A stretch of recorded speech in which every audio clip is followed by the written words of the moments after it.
As I said, Danny is the Analytics Manager, U.S. and North America Social Intelligence at GSK. Please welcome back Danny Gardner.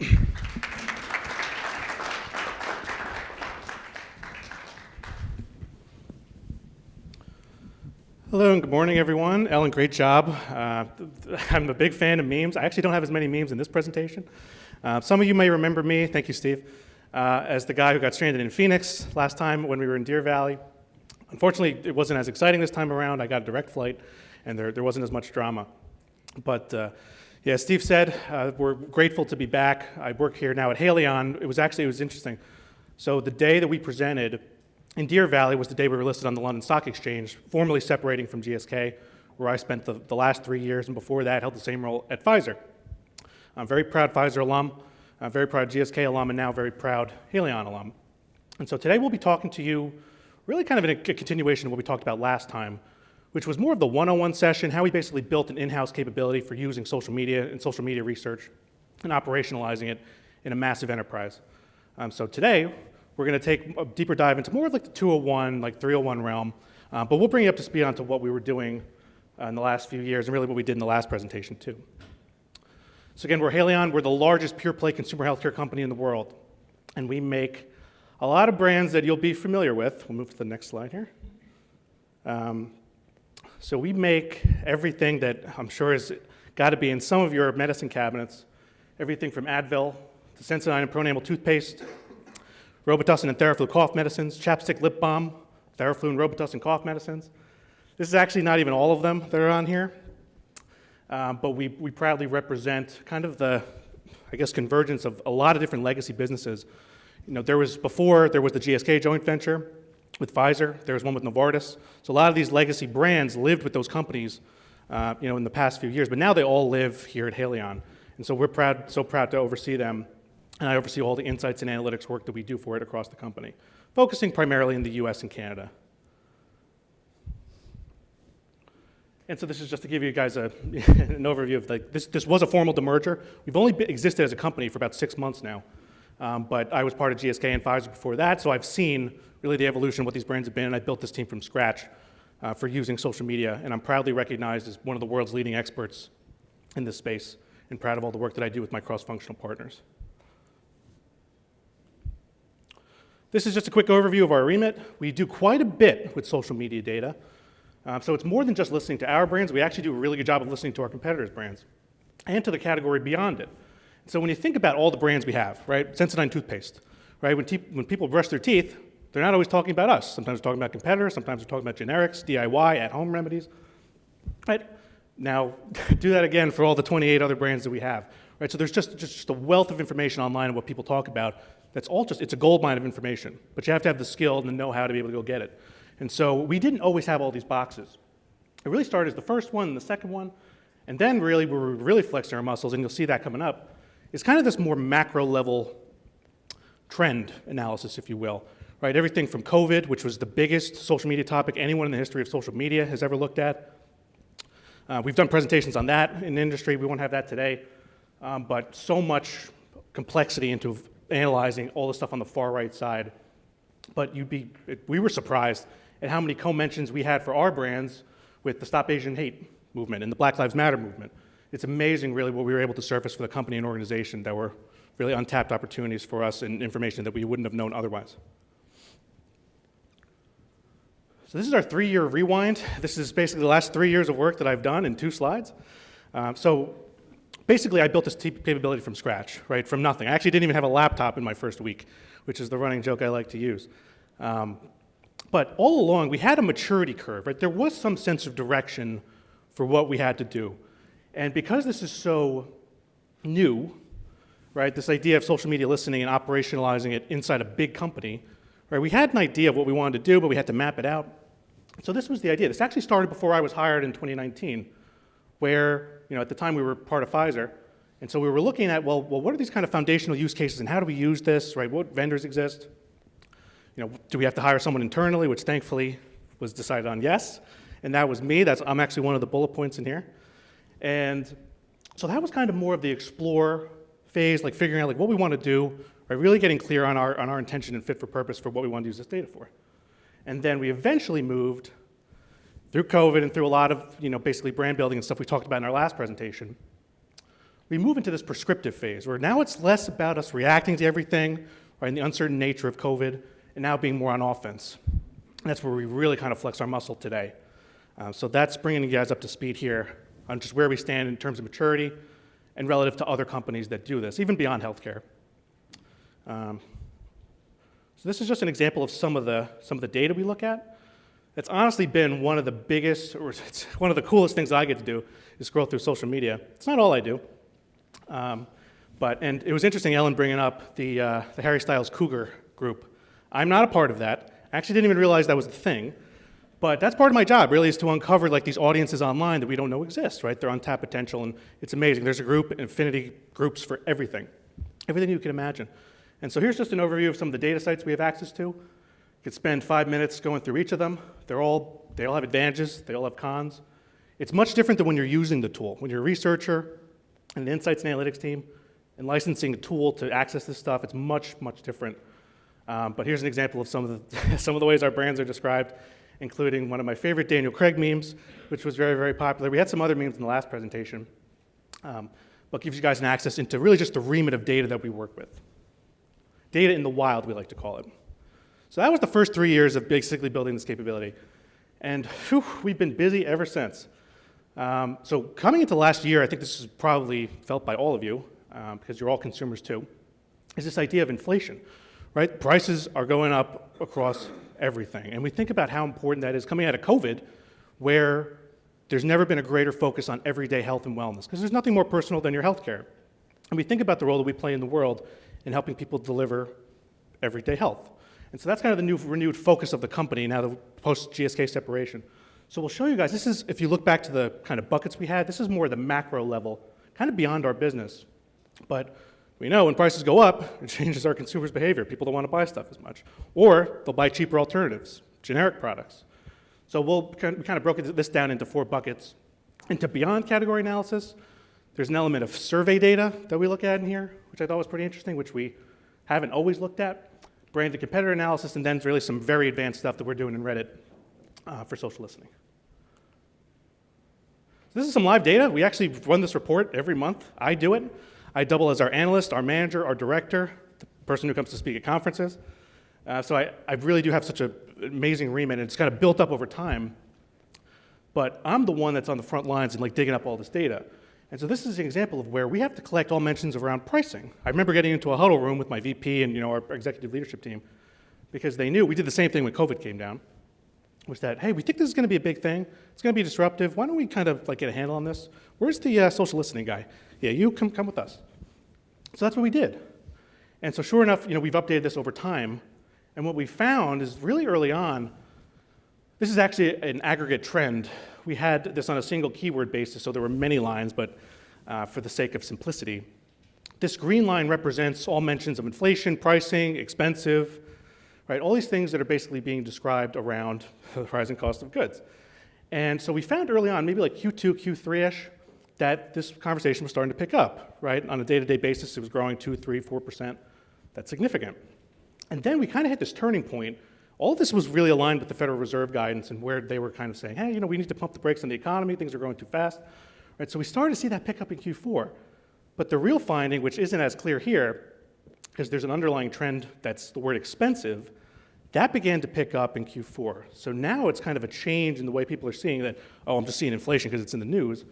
Now it's like, well, I'm looking at everything and it's expensive, and I have to decide now, and this is representative of lower income consumers, middle income, and higher income consumers, is that, well, I might not be able to afford toothpaste or toilet paper, right, this month. And so this was a very, very real thing, and every company in the world had to kind of deal with this. So we were using social listening to really kind of get ahead of it, and we'll speed through these sections here. One of the other things we uncovered from the news was this survey from the University of Michigan. This was widely reported in the Wall Street Journal and New York Times around consumer sentiment. And so it's a survey. This has been going around for like the last 20 years or so. And so we've never actually done anything like this. But this is an index. It's two axes here. So on the right-hand side, you have 0 to 100. That's the University of Michigan, and what the Fed basically cited in all their inflation guidance. And then we have social media conversations in the US, which is the gray dots. And so it's kind of interesting that we found that they run opposite to each other.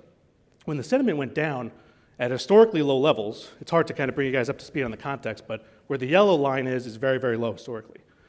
And the gray line is brand new. We actually didn't have much context beyond this. But we found that when negative conversations go up, consumer sentiment is going down. And there's some more specific differences because the index is actually a survey of basically how people feel about their finances today and how it's going to affect their decisions 5 years into the future. So this was just another example of where we were kind of trying to innovate and find new ways to look at our social media data with other things. And this was publicly available too. Thank you, University of Michigan.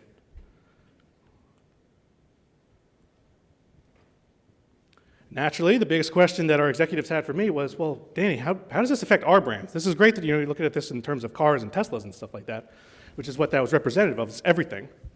But we actually looked at, so this slide actually doesn't do it justice, but the way we run social listening is on a brand basis, not on a SKU basis, but at a brand level. And so we compiled all of them into one line. That was actually really, really difficult to do at a technical level and at a geeky social media level. But when we were able to aggregate that all together, we found out that, pricing's actually not a big theme. It's one of those interesting things I think a lot of CPG companies, too, are really curious about. They said, well, why don't people talk about the price of our products online? Well, they just don't. And when we represent a pretty significant chunk of the category, and we found that this was pretty much the same thing, well, I'll move ahead of this slide, but basically looking into 2023, the mentions keep going down. And so it's less of a threat to us, but we would have no idea if we weren't really crunching the numbers on this. And I know the slide doesn't do it justice, but this is actually really, really tough to do in third-party listening tools. So again, we looked at, this is now more at the competitor level. So you take one step down from the larger trend we were looking at before. So this is the same thing, right? We're looking at maybe 100 brands here. I mean, I cannot stress enough how difficult this is to do. At a very technical level, no matter how much experience you have, right, you essentially have to write the queries and data collection, know the ins and outs of how people talk about all 100 of these brands. We consolidated them into portfolio level lines, but we found that, here there's us, in the green, but this affected pretty much everyone. The spike you'll see from Reckitt was from their Enfamil, if you guys remember the shortages they had around the infant formula powder. So that was evident there, but for the most part, a lot of this was up in the air, and there were so many kind of like underlying things that were going on, but nothing enough to freak us out, nothing enough to scare us. And so all along, we had confidence in our ability to basically take price and increase the price of our products because we weren't seeing that kind of blowback that we could have expected, and we did see kind of beyond our category. So just another good use of insights and innovation here. This was a good one, specific to our business. This is actually, I pulled this right out of my inbox, so we actually got a picture on Reddit. We were setting up a new tool, which we'll talk about too. And someone took a picture of a barcode at Target. And they put this up on Reddit, which is an anonymous forum. It's anonymous social media. So we can't tell who this person is. And it's buried in Reddit. There's tons of conversations on Reddit. We could go all day on Reddit. But we found that for the 160 count, they saw that the price increased to $20.45. That's a pretty significant increase. And Advil we recognize as a premium brand, and we charge a bit more than our competitors for it. But the fact that this was shared on social media and the amount of engagements it got, I think it was close to like 1,000 upvotes. We know a lot of people are seeing this, and this was buried on social media. So I sent this to our Advil managers, and so sure enough, that goes kind of through 4 or 5 different teams. And then we actually found out this was a misprint. This was a misprint by someone on the Target side, but this is what's being spread online on social media. And again, it takes a lot of skill just to get to this post and to find it, to have to go through the setup process. But the power of visual analytics and insight, extremely powerful. And so we would have completely missed this. And this is just one example. Who knows where else this might have gone on, where there wasn't a viral picture. So this is insight we got from small data, right, relative to the larger data sets and trends we're looking at, but still just as insightful. This is a geeky slide, but when you look at how you analyze Reddit data, Reddit can be a little intimidating the first time you look at it. It was for me, right? So it's a thread. So basically the way it works, if I could really simplify it, there are communities, which are called subreddits. We'll use supplements here because we're in the VMS space, vitamins, minerals, and supplements. At the lower level, it's a post, right? Someone can come online, they post whatever question or insight or whatever you want, pictures. And then there's comment level data, which is the lighter shade or the unshaded part, or the lightly shaded part. So that's just the basic way to simplify the taxonomy. So next time you go on Reddit, I know it can be a little overwhelming, and they add new features all the time, but this is the way to think about it, and this is the way that we analyze it. So in our social listening tools, there's really, really advanced operators that we know how to use and that we've learned and that our partners have provided for us. Most companies aren't utilizing these because they're so advanced, and there's so many other challenges, again, which we've historically dealt with and discussed, that we don't have to anymore. So we can drill down to a full kind of subreddit community level, to a specific comment, to all comments on a thread. I mean, this is so powerful for insight, because this is like the side chatter. This is the stuff that's not obvious. It's not in your text analytics. It's not in your word clouds. I mean, it takes a lot of skill to get to what this is. This was a different example for vitamins, but at a technical level, I thought this would be great to kind of share with you guys into how we're really kind of driving innovation and just next level skill in what social listening is. So now I'll take you guys really into the strategy. This is kind of echoes what we were doing last year. But when you think about the three big pillars that I have and I've set out for our team and for our company, it's really this idea around democratization. This is a common goal for a lot of analytics and insights organizations, no matter what business you're in, is that, well, how do I get the right data and more data into the hands of more people at the right time? Right? Sounds similar to those that are in advertising. So that's been a whole problem, and we've had a lot of success with a tool and a process and workflow that we're going to describe to you guys, which we're really, really proud of. It's unlocked just really a step change in the way that we deliver information and insight from social media to our company across the 28 brands that we own in the US. AICI, this is a Forrester term, but if you think about the rise of AI, and I was talking to some of you about ChatGPT, we're not going to talk about ChatGPT here, but we are very well aware of that, and the research community especially is. But AICI is something we're already using. AI is baked into a lot of these technologies we're using, and it helps me do the work of maybe 5 or 6 people, which is really powerful, just the application of technology that this has for us in social media. Because there's so much noise, there's so much data. So that's really helpful. And then emerging media. So this is your TikTok, this is your metaverse, Roblox, Fortnite. This is the really fun stuff. And this is where we really don't know, right? This is such a new concept to marketers. And there was a lot of hype. We've plotted out these trends. I mean, the metaverse was a Mark Zuckerberg thing, right? He came up with that term, and now we have to define as marketers, well, what actually is social media, and what is the metaverse? Right? The metaverse is actually, Gardner has a great slide on this, which I didn't include, but it's really like 8 different things.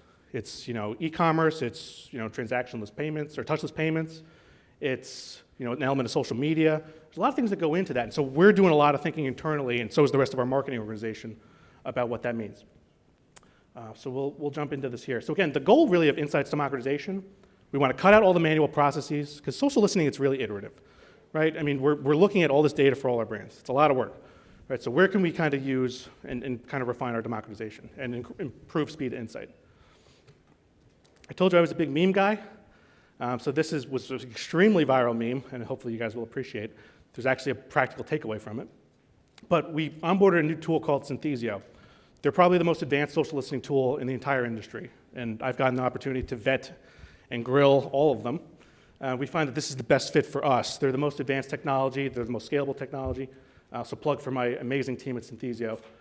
So they address 2 really basic needs, guys. It's always on data, and it's access for people who aren't experts in social listening. For a long time, you had to have skill and know how to write Boolean queries, right, and all this really technical stuff. You had to be in the field to really get the most out of it.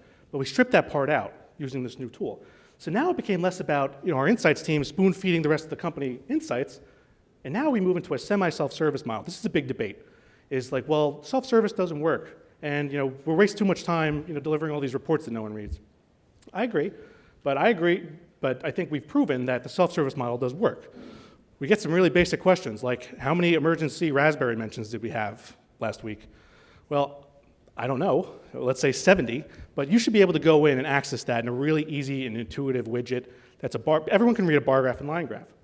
And so we really got back to the basics and to our roots of being really scrappy, right? And really just oversimplifying this. Because not everyone understands social, and like Ellen was joking, not everyone understands what a meme is. And so like that's just the challenge of being a 22,000 person company, is you have to build trust. That's critical to being successful in this space, is getting people to believe in this data. That's where a lot of companies fail. Just show you a quick overview of just some of the widgets we have. I mean, it really does. Fundamentally, this tool brings our organization closer to the digital front lines and our consumers than ever before. And it took us years to get there, but now we're finally here. And so we're reaping the benefits of just really just kind of streamlining all the analysis that I do, because this doubles as a power tool for someone who's really good at this like me, but also really helps where it matters is that the business can understand what's going on online. That's more important than any flashy presentation I can put together. And that's what Synthesio does. But also took a lot of skill to bring this up and implementation. We could do a whole case study on this. But this is the TLDR, basically how it's completely transformed our industry. And a lot of this was the same case at GSK, which again is another 80,000 person company. So it creates this always-on social media data. It frees up time and resources, enables our organization to meet our consumers where they are, which we know is social media, and it gives us cutting-edge social analytics as an insights and analytics team. It's really been revolutionary in the way that we've kind of taken on this technology and been able to implement it, where a lot of people haven't, including our competitors. AICI, again, this is the idea that we're really just going to try to tap into this technology that can do a lot of rudimentary and repetitive work for us. And so this is actually a combination I thought this would be relevant to share with you guys, because Haleon, if you think about us, we're part pharma company, we're part CPG company. That's extremely unique in this industry. And so we actually did a case study on this for our expert team, or what's our HCP marketing team. And so we're doing a lot of work into the role of hygienists and oral surgeons and dentists, right? And that represents a pretty significant part of our expert business for oral health. And so we did a case study with Twitter. This was, again, a few years ago, which we pioneered to basically figure out this idea of tribe analysis. Is figuring out these people that talk online, they don't all just raise their hand. It's not like Reddit, right, which is a little different. It's an organized community. You go to it, you know what's going to be talked about there. It's much different, and it requires a lot of skill to organize all these people and what they talk about. So that's on the one side. And then on the right side, there's a lot of AI baked into Synthesio, which is owned by Ipsos, the big market research house. So we already do business with Ipsos, and so this was kind of a natural fit. And they had the best analytics that we needed. And so when we combined this, I actually just did this maybe about a month ago, we went from it took like 4 to 5 weeks. This used to be extremely time intensive, and now we do it in one. It's incredible what we're able to do now, on top of all the other kind of stuff that we're responsible for. So this is what I like to call mixed method. So it's a combination of that tribe analysis I mentioned and the new AI technology that we get in Synthesio, which is called topic modeling. It's basically a semantic model. It looks at the tone of voice and the way people talk online, and it creates themes of what people are saying online. Now, I can do that myself. It would take me a week. This tool does it in about 15 minutes. And it's pretty accurate, which is the scary part. It's not as impressive as ChatGPT. That's also scary impressive, but this is also really insightful for people who always ask me the question, well, why do you have 2 social listening tools? Or why, and this is pretty common for every company. Every company usually ends up with 1 or 2.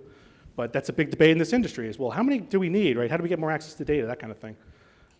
So I'll skip through some of the methodology here, which is boiled down. But the idea is that we were able to organize this tribe of hygienists because we know that they're more influential and more engaged online than dentists are. And so there was a lot of foundational work that went into this beforehand. But together, we were basically able to crunch together all these themes across this really big corpus of data and what these HCPs talk about. So we did one for HCPs, we did one for oral surgeons, and so we found out what they're talking about. Everything from, that's one of my favorite, rude-ass patients, get a water flosser, see an orthodontist, right? Try a whitening solution, right?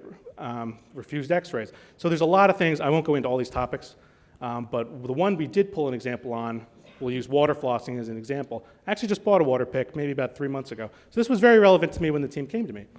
And so this is what we're able to basically break this down into is, this is the semantic difference, is basically the dots that you see over there. Some of the verbatims, the trend line up top. This is done by me on the right-hand side. So this is kind of this is the side chatter. This is the context, right? We get these comments, but people get discouraged because they can't figure out what's being said. They're just a bunch of disparate comments. That's where you have social intelligence professionals like myself. We come in, we make sense of this, and sure enough, we're able to surface insights around this particular tribe and this particular cluster. And then just to wrap us up here, we have emerging media. So the idea really here at this point in time, guys, is really just to drive thought leadership. A lot of companies are doing this. Is that, well, how do we know, should we be on Be Real? Should we not be on Be Real? If you're a brand, you should not be on Be Real. TikTok, that's kind of up in the air. That's something that we had to deal with. was that, we want to be on, but how do we be on, right? Because there's a lot of red tape, right? The Biden administration looked to cancel it outright in the United States. That conversation is being revisited. So there's just tons of stuff around emerging media, gaming, right? So there's a lot of things that we've kind of looked at here. This is some work we did in the teeth whitening space. And so this influencer on the left-hand side, actually I'll take a step back. TikTok data is sampled in most commercial social listening tools. People forget TikTok is still a very young company. And so they don't have the robust solution architecture to deliver this information from TikTok to the social listening tools, to brands, to agencies, whoever's using the tools. But some tools have been able to sample some of this and get some degree of access to data. And that's why the numbers are so low here, and I caveat it. But it's still useful, and what we were able to kind of pull out, and that there were trends that we'll show on the next slide. But people would use a lemon and suck on a lemon for a few seconds, and that whitened their teeth. Not safe, and like we had to worry about this because this is what our consumers were doing. And TikTok is so difficult to analyze. You don't have the same degree of analytics on it, so it's a huge blind spot, even today, even right now. But what we were able to do is take these and figure out, oh, well, there's something called ARC, right? That's a whitening pen. We didn't know about that, and I'm just using this as an example.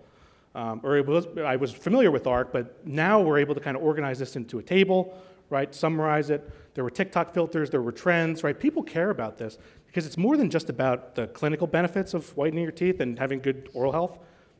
There's also an aesthetic, right? There's a beauty element to it. So we're doing a ton more research into this too. So platforms like TikTok, this stuff moves extremely fast. I cannot stress that enough, guys. We work extremely hard to keep our company up to date on trends like this. Little Ferris Bueller picture in there for you guys. And this is an internal newsletter that I run, that I do for the whole company. It's been wildly successful.